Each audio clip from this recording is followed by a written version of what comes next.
Everyone, ಎಲ್ಲರಿಗೂ ನಮಸ್ಕಾರ. This is Jyoti Sujendra. Welcome back to my YouTube channel. ಎಲ್ಲರಿಗೂ ನನ್ನ ಕಡೆಯಿಂದ ಲಾಟ್ಸ್ ಆಫ್ ಲವ್. ಇದು ವರಮಹಾಲಕ್ಷ್ಮಿ ಹಬ್ಬದ ವ್ಲಾಗ್ ಆಗಿರುತ್ತೆ. ಸೊ ನಾವು 3 ಗಂಟೆಗೆ ಎದ್ಬಿಟ್ವಿ. ಅಮ್ಮ ಎದ್ದಿದ ತಕ್ಷಣ ಮನೆಯೆಲ್ಲ ಒರೆಸ್ಕೊಟ್ಬಿಟ್ಟು ನಾನು ನನ್ನ ತಂಗಿ ಫ್ರೆಶ್ ಅಪ್ ಎಲ್ಲ ಆಗಿ ಅದಾದ್ಮೇಲೆ ಲಕ್ಷ್ಮಿ ಕೂರ್ಸಕ್ಕೆ ರೆಡಿ ಮಾಡ್ಕೊತಾ ಇದೀವಿ. ಫಸ್ಟ್ ಕೈಗಳನ್ನ ಅಟ್ಯಾಚ್ ಮಾಡ್ಕೊತಾ ಇದೀವಿ. ನಾನು ಈ ಸಲ ನಮ್ಮ ಮಮ್ಮಿ ಮನೆಯಲ್ಲಿ ವರಮಹಾಲಕ್ಷ್ಮಿ ಹಬ್ಬನ ಆಚರಿಸ್ತಾ ಇದ್ದೀನಿ. ಬಿಕಾಸ್ ನಾನು ಬಾಣಂತನಕ್ಕೆ ಬಂದಿರೋದ್ರಿಂದ ಇಲ್ಲೇನೆ ಆಚರಣೆ ಮಾಡ್ತಾ ಇದ್ದೀವಿ. ಸೊ ನಾವು ನಮ್ಮ ಮಮ್ಮಿ ಮನೆಯಲ್ಲಿ 10 ಇಯರ್ಸ್ ಇಂದನೂ ವರಮಹಾಲಕ್ಷ್ಮಿ ಹಬ್ಬನ ಆಚರಿಸ್ತಾ ಇದ್ದೀವಿ. ಸ್ಟಾರ್ಟಿಂಗ್ ಏನು ನಾವು ವರಮಹಾಲಕ್ಷ್ಮಿ ಹಬ್ಬನ ಆಚರಿಸ್ತಿರ್ಲಿಲ್ಲ. ತುಂಬ ಜನ ಬಂದ್ಬಿಟ್ಟು ಹೇಳ್ತಾ ಇದ್ರು, ನೀವು ಮಾಡಿ ನಿಮಗೂ ಒಳ್ಳೇದಾಗುತ್ತೆ ಅಂತ ಬಂದವರೆಲ್ಲ ಹೇಳೋರು. ಸೊ ನಾನು ನನ್ನ ತಂಗಿ ತುಂಬ ಹಿಂಸೆ ಮಾಡಿದ್ವಿ. ಇಲ್ಲ ಮಮ್ಮಿ ನಾವು ಮಾಡೋಣ ಪ್ಲೀಸ್ ಅಂತ. ಅದರಿಂದ ನಮ್ಮಮ್ಮ ಸರಿ ಓಕೆ ಮಾಡೋಣ ಬಿಡಿ ಅಂದ್ಬಿಟ್ಟು ಮಾಡೋಕ್ಕೆ ಸ್ಟಾರ್ಟ್ ಮಾಡಿದ್ದು. ಸೊ ಆಲ್ರೆಡಿ 10 ಇಯರ್ಸ್ ಮೇಲಾಯಿತು, ಇನ್ನೂ ಮಾಡ್ಕೊತಾನೆ ಬರ್ತಾ ಇದ್ದೀವಿ. ಸೊ ಪ್ರತಿ ವರ್ಷವೂ ಏನಾದರೂ ಒಂದು ಚೇಂಜ್ ಆಗ್ತಾ ಇರುತ್ತೆ. ಪ್ರತಿ ವರ್ಷವೂ ಏನಾದರೂ ಒಂದು ಸ್ಪೆಷಲ್ ಐಟಮ್ನ ತೊಗೊತೀವಿ ವರಮಹಾಲಕ್ಷ್ಮಿ ಕೂರಿಸೋದಕ್ಕೆ. ಏನಾದರೂ ಡೆಕೋರೇಟಿವ್ ಐಟಮ್ ಆಗಿರ್ಬೋದು. ಆಮೇಲೆ ನಾವು ಫಸ್ಟು ಇಟ್ಟಿದ್ದು ದೇವರಿಗೆ ಹಿತ್ತಾಳೆದು ಮುಖೋಡ ಇಕ್ಕಿದ್ವಿ. ಅದಾದಮೇಲೆ ಸಿಲ್ವರ್ದು ತೊಗೊಂಡ್ವಿ. ಆಮೇಲೆ ಅರ್ಶಿನ ಕುಂಕುಮದ ಬಟ್ಲು ತೊಗೊಂಡ್ವಿ. ಈ ಥರ ಚೇಂಜಸ್ ಆಗ್ತಾ ಇರುತ್ತೆ. ಈಗ ಸ್ಯಾರಿ ಎಲ್ಲ ಉಡಿಸಿ ಆಯಿತು. ಇವಾಗ ಜುವೆಲ್ಸ್ ಎಲ್ಲ ಹಾಕಿ ಫ್ಲವರ್ ಡೆಕೋರೇಷನ್ ಎಲ್ಲ ಮಾಡಿ ತಿಂಡಿಗಳು ಫ್ರೂಟ್ಸ್ನೆಲ್ಲ ಇಡಬೇಕು. ಇವಾಗ ಆಲ್ರೆಡಿ 6 o'clock ಆಗೋಯ್ತು. 3:30 ಎದ್ದಿದ್ದು ಸ್ವಲ್ಪ ಲೇಟ್ ಆಗೋಯ್ತು. ಈ ಸಲ ಸ್ಯಾರಿ ಉಡ್ಸೋದೇ ಸ್ವಲ್ಪ ಲೇಟ್ ಆಯಿತು. ಓಕೆ ಫೈನ್, ಮಾಡೋಣ, ಏನಾಗಲ್ಲ, ಇನ್ನು ಟೈಮ್ ಇದೆ. ನಾವು ಅವಾಗ ಪ್ರೀವಿಯಸ್ ಇಯರ್ಸ್ ಹಬ್ಬಗಳಲ್ಲೆಲ್ಲ ಏನು ಮಾಡ್ತಾ ಇದ್ವಿ ಅಂದರೆ ನೈಟ್ ಮಲ್ಕೋಕ್ಕಿಂತ ಮುಂಚೆನೇ ಸ್ಯಾರಿ ಎಲ್ಲ ಉಡಿಸ್ಬಿಟ್ಟು ಮಲ್ಕೊಬಿಡ್ತಾ ಇದ್ವಿ. ಆಮೇಲೆ ಮಾರ್ನಿಂಗ್ ಎದ್ದು ಜುವೆಲ್ಸು ಮುಕುಡ ಈ ಥರ ಫ್ರೂಟ್ಸು ಫ್ಲವರ್ಸ್ ಡೆಕೋರೇಷನ್ ಎಲ್ಲ ಮಾಡ್ತಾ ಇದ್ವಿ. ಬಟ್ ಈ ಸಲ ಏನಾಯಿತು, ನಮ್ಮಮ್ಮ ಬೇಡ ಮಾರ್ನಿಂಗ್ ಎದ್ದು ಮಾಡ್ಕೊಳ್ಳೋಣ ಮಲ್ಕೊಬಿಡಿ ಅಂತ ಹೇಳಿದ್ರು. ಅದರಿಂದ ಸ್ವಲ್ಪ ಲೇಟ್ ಆಯಿತು. ವರಮಹಾಲಕ್ಷ್ಮಿ ಹಬ್ಬ ಅಂದರೆ ಹೆಣ್ಮಕ್ಳು ಹಬ್ಬ ಅಂತ ಹೇಳ್ಬೋದು. ಎಲ್ಲ ಹೆಣ್ಮಕ್ಳಿಗೂ ಆಲ್ಮೋಸ್ಟ್ ಇಷ್ಟ ಆಗುತ್ತೆ. ಆ ದಿನ ಆಲ್ಮೋಸ್ಟ್ ಎಲ್ಲ ಹೆಣ್ಮಕ್ಳು ಚೆನ್ನಾಗಿ ರೆಡಿಯಾಗಿ ಸ್ಯಾರಿ ಎಲ್ಲ ಉಟ್ಕೊಂಡು ಮನೆ ತುಂಬ ಓಡಾಡ್ತಾ ಇರ್ತಾರೆ. ಬಟ್ ನಾನು ಈ ಸಲ ಸ್ಯಾರಿ ಉಟ್ಕೊಳ್ಳೋಕ್ಕಾಗಿಲ್ಲ, ಈವ್ನಿಂಗ್ ಉಟ್ಕೊಳ್ಳೋಣ ಅಂದ್ಕೊಂಡೆ. ಯಾಕಂದರೆ ಕೃಷ್ಣನಿಗೆ ಫೀಡ್ ಮಾಡೋದ್ರಿಂದ ಸ್ವಲ್ಪ ರಿಸ್ಕ್ ಅನಿಸುತ್ತೆ ನನಗೆ, ಅಷ್ಟು ಕಂಫರ್ಟಬಲ್ ಇರಲ್ಲ. ಅದಕ್ಕೆ ಈವ್ನಿಂಗ್ ಉಟ್ಕೊಂಡು ಅರ್ಶಿನ ಕುಂಕುಮ ಎಲ್ಲ ಬರ್ತಾರಲ್ಲ ಅವಾಗ ಉಟ್ಕೊಳ್ಳೋಣ ಅಂತ ಸುಮ್ಮನೆ ಹಾದೆ. ಆ್ಯಂಡ್ ಇನ್ನೊಂದೇನೆಂದರೆ ನಾನು ಸಾಕ್ಸ್ ಹಾಕ್ಕೊಂಡಿದ್ದೀನಿ. ಬಿಕಾಸ್ ಕೃಷ್ಣನಿಗೆ ಥಂಡಿ ಆಗುತ್ತೆ ನನ್ನಿಂದ. 3 ಗಂಟೆಗೆ ಎದ್ದಿದ್ರಿಂದ ಸಿಕ್ಕಾಪಟ್ಟೆ ಕೋಲ್ಡ್ ಇತ್ತು. ಬರೀ ನೆಲದಲ್ಲಿ ಓಡಾಡೋದಕ್ಕಾಗಲ್ಲ. ಅದರಿಂದ ಸಾಕ್ಸ್ ಹಾಕ್ಕೊಂಡೆ. ಯಾರಾದರೂ ನೋಡಿದ್ರೆ ಏನಾದರೂ ತಪ್ಪು ತಿಳ್ಕೊಬಿಡಿ ಅಂತ ನಾನು ಮೊದಲೇ ಹೇಳ್ತಾ ಇದ್ದೀನಿ. ಇನ್ನೊಂದೇನೆಂದರೆ ನಮ್ಮಮ್ಮ ನನಗೆ ನನ್ನ ತಂಗಿಗೆ ಚಿಕ್ಕ ವಯಸ್ಸಿಂದನೇ ಕೆಲಸಗಳನ್ನೆಲ್ಲ ಹೇಳ್ಕೊಟ್ಬಿಟ್ಟಿದ್ದಾರೆ. ಆ್ಯಂಡ್ ಮಾಡಲೇಬೇಕಾಗಿತ್ತು. ಮಾಡಲಿಲ್ಲ ಅಂದರೆ ಅಲ್ಲೇ ಚಾಮುಂಡಿ ಅವತಾರ ತಾಳ್ಬಿಡೋರು. ಅವ್ರು ಕೆಲ್ಸಕ್ಕೆ ಹೋಗ್ತಾ ಇದ್ರಲ್ವ, ಕೆಲಸದಿಂದ ಬರೋಷ್ಟರಲ್ಲಿ ಎಲ್ಲ ಕೆಲಸನೂ ಮುಗ್ದಿರಬೇಕಿತ್ತು. ನಾನು ನನ್ನ ತಂಗಿ ಇಬ್ಬರು ಸೇರ್ಕೊಂಡು ಮಾಡಬೇಕಿತ್ತು. ನಾನು ದೊಡ್ಡಳಾಗಿರೋದ್ರಿಂದ ನಾನು ಪಾತ್ರೆ ಎಲ್ಲ ತೊಳೆದು ಕಸ ಗುಡಿಸಿ ದೀಪ ಎಲ್ಲ ಅಂಟಿಸ್ಬೇಕಿತ್ತು. ವಾಷಿಂಗಿಗೆ ಬಟ್ಟೆ ಹಾಕಬೇಕಿತ್ತು. ನನ್ನ ತಂಗಿ ಏನು ಕೆಲಸ ಅಂದರೆ ವಾಷಿಂಗಿಗೆ ಹಾಕಿರೋ ಬಟ್ಟೆನ ಎತ್ಕೊಂಡೋಗಿ ಒಣಗಾಕ್ಬಿಟ್ಟು ಮತ್ತೆ ಎತ್ಕೊಂಡು ಬಂದು ಮಡ್ಚಿಡೋದು. ಇಷ್ಟೇ ಕೆಲಸ ಅವಳದು. ನನಗೆ ಸ್ವಲ್ಪ ಜಾಸ್ತಿ ಕೆಲಸ ಆಯಿತು. ಸೊ ಇದೆಲ್ಲ ಕಲ್ತಿದ್ರಿಂದನೇ ನನಗೆ ದಿಢೀರಂತ ಮದುವೆ ಫಿಕ್ಸ್ ಆದ್ರೂ ಕೆಲಸ ಬರಲ್ಲ, ಅಡುಗೆ ಬರಲ್ಲ ಅನ್ನೋದೊಂದು ಪ್ರಾಬ್ಲಮ್ ಇರಲಿಲ್ಲ. ಅದೆಲ್ಲ ಯೂಸ್ ಆಯಿತು. ಹೆಂಗೆ ಯೂಸ್ ಆಯಿತು ಅಂದರೆ ನಮ್ಮಮ್ಮ ಇದೆಲ್ಲ ಕಲಿಸಿದ್ರಿಂದನೇ ನಮಗೆ ಇದೆಲ್ಲ ಯೂಸ್ ಆಗಿದ್ದು. ಸೊ ಇದು ಇನ್ನೊಂದು ಕ್ರೆಡಿಟ್ ಅವ್ರಿಗೆ ಹೋಗುತ್ತೆ. ಲಕ್ಷ್ಮಿ ಹಬ್ಬದ ದಿನ ಯಾಕೆ ಈ ಥರ ಎಲ್ಲ ಮಾತಾಡ್ತಾ ಇದ್ದೀನಿ ಅಂದರೆ ಹೆಣ್ಮಕ್ಳಿಗೆ ಈ ಥರ ಎಲ್ಲ ಕಲಿಸಿದ್ರಿಂದನೇ ನಮ್ಮಿಬ್ಬರಿಗೆ, ನನಗೆ ನನ್ನ ತಂಗಿಗೆ ನಮ್ಮಮ್ಮ ಕಲಿಸಿದ್ರಿಂದನೇ ನಾವು ಲಕ್ಷ್ಮಿ ಹಬ್ಬನ ಇಷ್ಟು ಚೆನ್ನಾಗಿ ಇಂಟ್ರೆಸ್ಟಿಂದ ಮಾಡೋಕ್ಕೆ ಸಾಧ್ಯ. ಅದೊಂದು ಕಾರಣಕ್ಕೆ ನಾನು ಇದೆಲ್ಲ ಎಕ್ಸ್ಪ್ಲೈನ್ ಮಾಡಿದೆ ಅಷ್ಟೇ.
ಪೂಜೆ ಎಲ್ಲ ಸ್ಟಾರ್ಟ್ ಆಗಿತ್ತು. ನಮ್ಮ ಕೃಷ್ಣ ಮತ್ತು ಅವ್ರ ಡ್ಯಾಡಿ ಆಗ್ತಾನೆ ಎದ್ದು ಬಂದರು.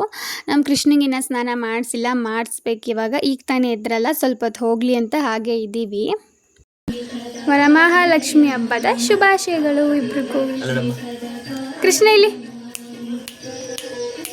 ನನ್ನ ತಂಗಿ ಬಂದು ನಿಂತ್ಕೊಂಡಿದ್ದಾಳೆ. ನಮ್ಮ ಕೃಷ್ಣ ಕರೆದ್ಬಿಟ್ಟು ಮುದ್ದು ಮಾಡ್ತಾ ಇದ್ದೆ. ಯಾವಾಗಾದರೂ ಒಂದೊಂದ್ಸಲ ಹಿಂಗೆ ಮೂಡ್ ಚೆನ್ನಾಗಿದ್ದಂಗೆ ಮಾಡುತ್ತೆ. ನನಗೂ ಅಷ್ಟೇ ಈ ಥರ ಮಾಡ್ತಾ ಇರುತ್ತೆ. ಸೊ ಇವಾಗ ನಿದ್ದೆ ಚೆನ್ನಾಗಾಗಿದೆಯಲ್ಲ, ಫ್ರೆಶ್ ಆಗಿದೆ, ಅದಕ್ಕೆ ಆ ಥರ ಮಾಡ್ತಾಯಿತ್ತು. ಆಮೇಲೆ ನಮ್ಮ ಅಜ್ಜಿ ಬಂದು ಕರಿತಿದ್ದಾರೆ. ನಮ್ಮ ಅಜ್ಜಿ ಹತ್ರ ಹೋಗಲಿಲ್ಲ, ಅದು ನಾ ಅವ್ರ ಡ್ಯಾಡಿ ಹತ್ರನೇ ಇದ್ದೆ. ಈ ಸಲ ನಮ್ಮ ಕೃಷ್ಣ ಇರೋದ್ರಿಂದ ನನಗೆ ಫೀಡ್ ಮಾಡೋಕ್ಕೆ ಕಂಫರ್ಟಬಲ್ ಇರಲ್ಲ ಅಂತ ನಾನು ಇವಾಗ ಸ್ಯಾರಿ ಉಟ್ಕೊಳ್ಳಿಲ್ಲ, ಈವ್ನಿಂಗ್ ಉಟ್ಕೊಳ್ಳೋಣ ಅಂತ ಅಂದ್ಕೊಂಡೆ. ಬಟ್ ಈ ಸಲ ನನ್ನ ಬರ್ಡೇನೂ ಅಷ್ಟೇ, ನಮ್ಮ ಕೃಷ್ಣ ಹುಟ್ಟಿ ಒಂದು 10 ಡೇಸ್ ಅಲ್ಲ 8 ಡೇಸ್ ಆಗಿತ್ತು ನಮ್ಮ ಕೃಷ್ಣ ಹುಟ್ಟಿ ನನ್ನ ಬರ್ಡೇಗೆ. ನನ್ನ ಬರ್ಡೇಲೂ ಅಷ್ಟೇ ನನ್ನ ಬರ್ಡೇ ಅಂತಲೇ ಅನ್ನಿಸ್ಲಿಲ್ಲ. ಏನು ಮಾಡೋಕ್ಕಾಗಲ್ಲ, ನಮ್ಮ ಕೃಷ್ಣನಿಗೋಸ್ಕರ ಎಲ್ಲ ಬಿಡಬೇಕು ಅಷ್ಟೇ. ಆಮೇಲೆ ನಮ್ಮ ಮನೆಯವರು ಕೂಡ ಫ್ರೆಶ್ ಅಪ್ ಆಗಿ ಬಂದರು. ಅವರು ಕೂಡ ಪೂಜೆ ಎಲ್ಲ ಮಾಡಿದ್ರು. ನಾನು ಅವ್ರಿಗೆ ಕುಂಕುಮ ಎಲ್ಲ ಇಟ್ಟು, ಅವರು ನನಗೆ ಕುಂಕುಮ ಎಲ್ಲ ಇಟ್ಟರು. ಲಾಸ್ಟ್ ಇಯರ್ ವರಮಹಾಲಕ್ಷ್ಮಿ ಹಬ್ಬದಲ್ಲಿ ನಮ್ಮ ಕೃಷ್ಣ ನನ್ನ ಹೊಟ್ಟೆ ಒಳಗಡೆ ಇದ್ದರು. ಆವಾಗ ನನಗೆ 4 ಮಂತ್ಸ್ ಆಗಿತ್ತು. ಇವಾಗ ಈ ಸಲ ನಮ್ಮ ಕೃಷ್ಣ ನಮ್ಮ ಜೊತೆ ಇದ್ದಾರೆ. ರಿಯಲಿ ತುಂಬ ಖುಷಿಯಾಗುತ್ತೆ. ಆ್ಯಂಡ್ ನಾವು ಲಾಸ್ಟ್ ಇಯರು ನಮ್ಮ ಅತ್ತೆ ಮನೆಯಲ್ಲಿ ನಮ್ಮ ವರಮಹಾಲಕ್ಷ್ಮಿ ಹಬ್ಬ ಆಚರಿಸಿದ್ವಿ. ಈ ಸಲ ನಮ್ಮ ಮಾಮಿ ಮನೆಯಲ್ಲಿ ಆಚರಿಸ್ತಾ ಇದ್ದೀವಿ. ನಮ್ಮ ಡ್ಯಾಡಿಗೆ ಫಸ್ಟಿಂದನೂ ನಾಟಕ ಹಾಡು ಹೇಳೋದಂದರೆ ಸಿಕ್ಕಾಪಟ್ಟೆ ಇಷ್ಟ ಆಗುತ್ತೆ. ಲಕ್ಷ್ಮೀ ಸೌಭಾಗ್ಯದ ಲಕ್ಷ್ಮೀ ನಮ್ಮಮ್ಮ ನೀ ಸೌಭಾಗ್ಯದ ಲಕ್ಷ್ಮೀ ಸೊ ಇವಾಗ ಈವ್ನಿಂಗ್ ಪೂಜೆ ನಡೀತಾ ಇದೆ. ಮಾರ್ನಿಂಗ್ ನಾವು ಟಿಫನ್ ಮಾಡಿಬಿಟ್ಟು ಮಲ್ಕೊಂಡ್ಬಿಟ್ಟಿದ್ವಿ. ಆಮೇಲೆ ಮಧ್ಯಾಹ್ನದಂಗೆ ಎದ್ದು ಎಲ್ಲ ಕೆಲಸಗಳನ್ನೂ ಮುಗಿಸಿ ಇವಾಗ ರೆಡಿಯಾಗಿ ಪೂಜೆ ಮಾಡ್ತಾಯಿದ್ದೀವಿ. ಮಾರ್ನಿಂಗು ಬೇಗ ಎದ್ದಿದ್ವಲ್ಲ, ತುಂಬ ನಿದ್ದೆ ಬರ್ತಾಯಿತ್ತು. ಆಮೇಲೆ ಸ್ವಲ್ಪ ಹೊತ್ತು ಮಲ್ಕೊಂಡ್ರೆ ಸ್ವಲ್ಪ ಫ್ರೆಶ್ ಅಪ್ ಆಗ್ತೀವಿ ಅಂದ್ಬಿಟ್ಟು ಮಲ್ಕೊಂಡ್ಬಿಟ್ಟಿದ್ವಿ. ಇವಾಗ ಎದ್ದು ಪೂಜೆನ ಮಾಡ್ಕೊತಾ ಇದ್ದೀವಿ. ಇವಾಗ ಅರ್ಶಿನ ಕುಂಕುಮಕ್ಕೆಲ್ಲ ಬರ್ತಾರಲ್ಲ, ನೋಡಬೇಕು ಯಾರ್ಯಾರು ಬರ್ತಾರೆ ಅಂತ. ನಮ್ಮ ಕೃಷ್ಣ ಅಂತೂ ಈವ್ನಿಂಗ್ ಹಂಗೆ ತುಂಬಾ ಅಳ್ತಾನೆ ಇತ್ತು. ನಿದ್ದೆ ಸರಿಯಾಗಿಲ್ಲ ಅನಿಸುತ್ತೆ, ಅದಕ್ಕೆ ಅಳ್ತಾನೆ ಇತ್ತು. ಇವಾಗೂ ಅಷ್ಟೇ ನನ್ನ ಬ್ಯಾಕ್ಗ್ರೌಂಡ್ ಸೌಂಡ್ ಅದೇ ಬರ್ತಾ ಇದೆ, ಏನೋ ಹಳ ಸೌಂಡು.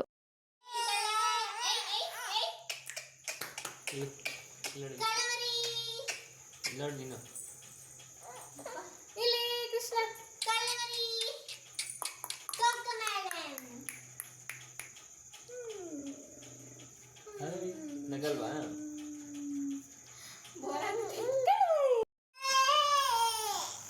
ಅಲ್ಲಿ ಎದ್ದು ಬಂದಿದ್ದಮ್ಮ.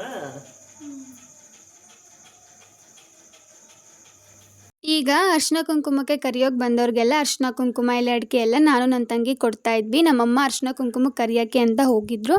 ಸೊ ಬಂದವ್ರಿಗೆಲ್ಲ ಕೊಟ್ಬಿಟ್ಟು ನಾವು ಅವ್ರ ಆಶೀರ್ವಾದನ ತಗೊಂಡ್ವಿ. ನಾವಿರೋ ಏರಿಯಾದಲ್ಲಿ ಜಾಸ್ತಿ ಮನೆಗಳಿಲ್ಲ, ಅದಕ್ಕೆ ಜಾಸ್ತಿ ಅರ್ಶಿನ ಕುಂಕುಮಕ್ಕೆ ಬರೋದಿಲ್ಲ. ಬಟ್ ಪ್ರೀವಿಯಸ್ ಇದ್ದಿದ್ದ ಏರಿಯಾದಲ್ಲಿ ಒಂದು 50 ಜನ ಆದರೂ ಬಂದೇ ಬರ್ತಾಯಿದ್ರು ಅರ್ಶಿನ ಕುಂಕುಮಕ್ಕೆ. ಸೊ ಏನು ಮಾಡೋಕ್ಕಾಗಲ್ಲ, ಬಂದಷ್ಟು ಜನಕ್ಕೆ ಕೊಡ್ತಾ ಇದ್ವಿ.